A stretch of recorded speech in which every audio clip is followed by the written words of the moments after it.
గణేశాయ నమః, గాయత్రీదేవ్యై నమః, మహాసరస్వత్యై నమః, మాతాపితృభ్యో నమః. ముందుగా ప్రేక్షక వీక్షణ మహాశీలందరికీ కూడా నమస్కారం. అయితే 23వ తారీఖు ఆగస్టు 2026 ఆదివారం నుండి 29వ తారీఖు ఆగస్టు 2026 శనివారం వరకు కూడా ఈ వారం ద్వాదశ రాశుల వారికి కూడా ఎలా ఉండబోతుందో చూద్దాం. ముందుగా మేషరాశి వారి యొక్క ఫలితాలు. ఈ వారం మీ గోచార గ్రహగతులు కనుక చూసుకున్నట్లయితే కొంచెం జాగ్రత్తగా ఉండవలసిన అవసరం ఈ వారం కనపడుతోంది. ముఖ్యంగా పెట్టుబడులు పెట్టేటప్పుడు ఎక్కువ జాగ్రత్త తీసుకోండి. బాగా నష్టాలు ఉన్నాయి, జాగ్రత్త. కుటుంబంలో ఖర్చులు విపరీతంగా పెరగడము, అప్పుల బాధల వల్ల మనశ్శాంతి లేకపోవడము, నిరుద్యోగులకి అతి కష్టం మీదే ఉద్యోగ అవకాశాలు రావడంతో పాటుగా ప్రభుత్వ ఉద్యోగస్తులకి పని ఒత్తిడి అధికంగా కనపడుతోంది. ప్రైవేటు ఉద్యోగస్తులు కూడా ఉద్యోగపరంగా ఎదుగుదల లేకపోవడం, ఇంక్రిమెంట్లు లేకపోవడం, ప్రమోషన్లు లేదా సాలరీ సరిపోకపోవడం, ఇలాంటి వాటి వల్ల ఇబ్బందులు, ఉద్యోగాలు మారాలన్న సమస్యలు కనపడుతున్నాయి.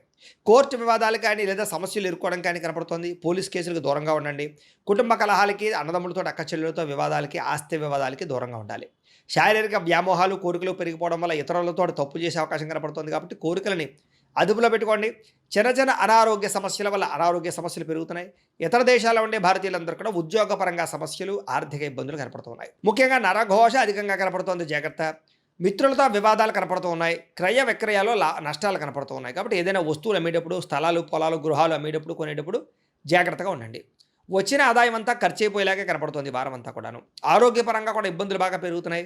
అలాగే అనారోగ్య సమస్యల పట్ల చిన్న చూపు చూడడం, మాత్రలు సరిగ్గా వేసుకోకపోవడం, సరైన ఆహారం తినకపోవడం, సరైన వ్యాయామం చేయకపోవడం వల్ల అనారోగ్య సమస్యలు, శస్త్రచికిత్స అవకాశాలు కూడా ఉన్నాయి. కాబట్టి జాగ్రత్తగా ఉండాలి. ప్రయాణాల్లో ప్రమాదాలు ఉన్నాయి, జాగ్రత్త. వివాహ సంబంధాలు కూడా నత్తనడగ్గా సాగే అవకాశము, సంబంధాలు చెడిపోయే పరిస్థితులు ఉన్నాయి, జాగ్రత్తగా ఉండండి. అనవసరమైన గొడవల జోలికి వెళ్ళినట్లయితే కనుక దూరం అవుతారు. ముఖ్యంగా ప్రేమికులు ఇద్దరి మధ్య దూరం జరిగే అవకాశం కనపడుతుంది, జాగ్రత్త. భార్య భర్తల మధ్య అనుమానపు ఆలోచనలు, గృహ నిర్మాణ పనుల్లో విపరీతమైన ఖర్చులు కనపడుతున్నాయి. బ్యాంకు లావాదేవీలు చికాకు కలిగించను, ప్రయాణాల్లో ప్రమాదాలు, తొందరపాటు నిర్ణయాలు కనపడుతున్నాయి. నూతన వ్యక్తులకు డబ్బులు ఇచ్చినా, అప్పులు ఇచ్చినా, అరువులు ఇచ్చినా, లావాదేవీలు జరిపినా నష్టపోతారు. కాబట్టి జాగ్రత్త. నమ్మక ద్రోహాలు జరుగుతున్నాయి కాబట్టి తత్వ జాగ్రత్తలు తీసుకోండి. అలాగే ప్రేమ వివాహాలు పెద్దగా ఫలించేలా కనబట్టలేదు ఈ వారం. విద్యార్థులు కూడా స్నేహితులతో తగాడాలు, శత్రువులు పెరగడము, అలాగే అనవసరమైన గేమ్స్ ఆడడం కానీ లేదా ప్రేమ వ్యామోహాల వల్ల కానీ చదువు పాడే అవకాశాలు, చదివే సమయంలో అనారోగ్య సమస్యలు కనపడుతున్నాయి. ఉద్యోగస్తులకి విపరీతంగా పనిచేసినా సరే దానికి తగ్గ గుర్తింపు లేకపోవడం వల్ల ఇబ్బందులు కనపడుతున్నాయి. ఉద్యోగ కార్యాలయాలు అధికారిక ఒత్తిడి బాగా పెరుగుతుందని చెప్పొచ్చు. స్త్రీలకి పరపురుషుల పట్ల వ్యామోహము, భర్తతో విభేదాలు, మానసిక అశాంతితో పాటుగా కుటుంబ కలహాలు, అనారోగ్య సమస్యలు కనపడుతున్నాయి, జాగ్రత్తగా ఉండాలి.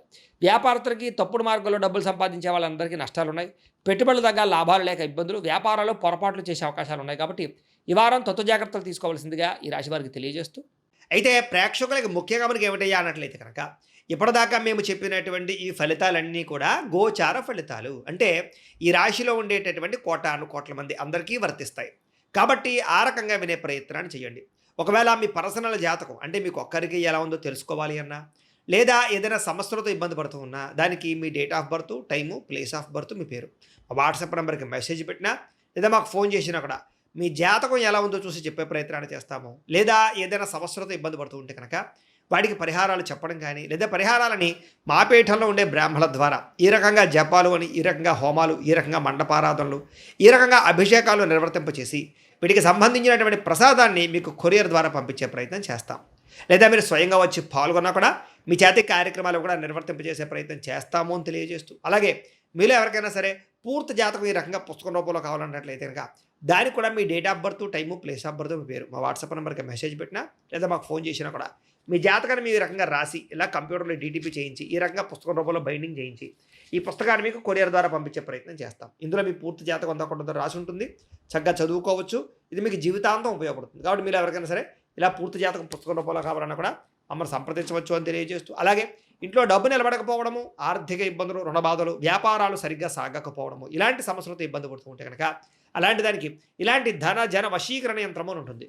లేదా ఇంట్లో కానీ, ఉద్యోగ సంస్థల్లో కానీ, లేదా వ్యాపార సంస్థల్లో కానీ నరదిష్టి వల్ల కానీ, నరఘోష వల్ల కానీ ఇబ్బందులు పడుతూ ఉంటే కనుక అలాంటి వాటికి ఇలాంటి నరఘోష యంత్రము అని ఉంటుంది.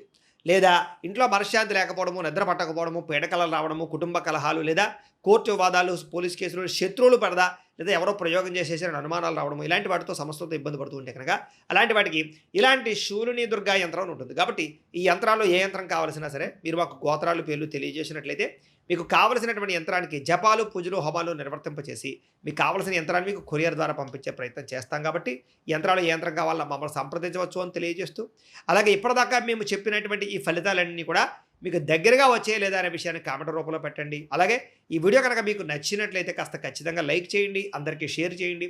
ఇంకా ఎవరైనా ఈ ఛానల్ కనుక సబ్స్క్రైబ్ చేసుకోకుండా ఉన్నట్లయితే కనుక కాస్త సబ్స్క్రైబ్ కూడా చేసుకోవాల్సిందిగా మనస్ఫూర్తిగా ఆశిస్తూ గోబ్రాహ్మణేభ్యః శుభమస్తు నిత్యం. లోకా సమస్తాః సుఖినో భవంతు. స్వస్తి.